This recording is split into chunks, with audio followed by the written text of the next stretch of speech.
The Lord. അപ്പോൾ നിങ്ങൾ കേട്ടു, നിങ്ങൾ പറഞ്ഞു. എന്താ നിങ്ങൾ കേട്ടത്? എന്താ നിങ്ങൾ പറഞ്ഞത്? അതിവിടെ വന്ന് 2-3 പേരൊന്ന് പങ്കുവയ്ക്കുക. നമ്മൾക്കിതുവരെ ഈ ധ്യാനത്തിൽ കിട്ടിയ ഉൾക്കാഴ്ചകൾ പെട്ടെന്ന് വന്ന് പങ്കുവെച്ചെന്ന് കർത്താവിന് നന്ദി പറയാം. വേഗം വേഗം വരും.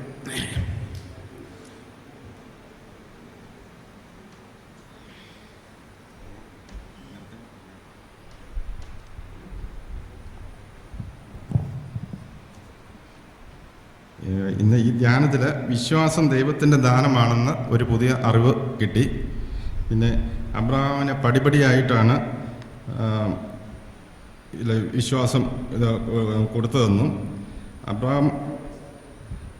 ദൈവത്തിന് അസാധ്യമായിട്ടൊന്നും ഇല്ല എന്ന് അബ്രാഹാം മനസ്സിലാക്കിയിരുന്നെന്നും അതൊക്കെ പുതിയ അറിവാണ്. രക്ഷാകര ദൗത്യങ്ങൾ 8 ഉണ്ടെന്നുള്ളതും ഈ ധ്യാനത്തിന് വന്നതിന് ശേഷം കിട്ടിയ അറിവാണ്. പിന്നെ ഈ കുർബാനയിലൂടെയാണ് രൂപാന്തരീകരണം നടക്കുന്നതെന്നും എനിക്ക് കിട്ടിയൊരു പുതിയ അറിവാണ്. പിന്നെ ഇന്നലെ എനിക്ക് ബ്രദർ വൈകിട്ട് ഈ ലയനത്തിൻ്റെ രീതിയിൽ കണ്ണടച്ച് പ്രാർത്ഥിക്കാൻ പറഞ്ഞപ്പോൾ എനിക്ക് ഇന്നലെ കിട്ടിയിരുന്നു. ഞാൻ പറയാൻ തുടങ്ങിയപ്പോഴത്തേക്കും ബ്രദർ ഇന്നലെ വേറെ കണ്ണടച്ച് അടുത്ത് പ്രാർത്ഥന തുടങ്ങിയോണ്ടാണ് പറയാൻ പറ്റാത്തത്. ഇന്നലെ ആ സമയത്ത് എനിക്ക് ഈശോ ഒരു കുഞ്ഞാടിനെ കൈ പിടിച്ചിട്ട് എൻ്റെ നേരെ കൈ നീട്ടിക്കൊണ്ട് നിൽക്കുന്നതായിട്ട് എനിക്ക് അനുഭവപ്പെട്ടു. അത് കഴിഞ്ഞ് പരിശുദ്ധാത്മാവ് ഒരു പ്രാവിൻ്റെ രൂപത്തിൽ പറന്നു വരുന്നതായിട്ട്, ഒരു നീലാകാശത്ത് പറന്നു വരുന്നതായിട്ട് എനിക്ക് അനുഭവപ്പെട്ടു. ആ തലയുടെ ഭാഗത്തൊരു വെള്ളി വളയവും എല്ലാം എനിക്ക് കാണാൻ പറ്റി.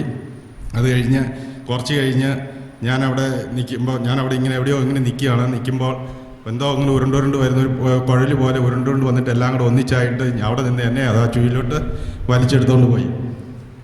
ഇന്ന് അതുപോലെ തന്നെ ഈ അല്ലെങ്കിൽ ഈ റാസാ കുർബാനയുടെ സമയത്ത് അച്ഛന് ഇവിടെ നിന്നുകൊണ്ട് ഈ ബൈബിള് വായിക്കുന്നതിന് മുമ്പ് പാട്ടിൻ്റെ സമയത്ത് പരിശുദ്ധാത്മാവ് പ്രാവിൻ്റെ രൂപത്തിൽ, വലിയ പ്രാവിൻ്റെ രൂപത്തിൽ ഈ പള്ളിക്കകത്തൂടെ മുഴുവൻ പറന്നു നടക്കുകയായിരുന്നു. അതിനുശേഷം അച്ഛന്മാർ ഇവിടെ വന്ന് നിന്നപ്പം ആ പാട്ടിൻ്റെ സമയത്തും പരിശുദ്ധാത്മാവ് ഈ പള്ളിക്കകത്തൂടെ എല്ലാം പറന്നു നടക്കുന്ന അനുഭവം എനിക്കുണ്ടായി.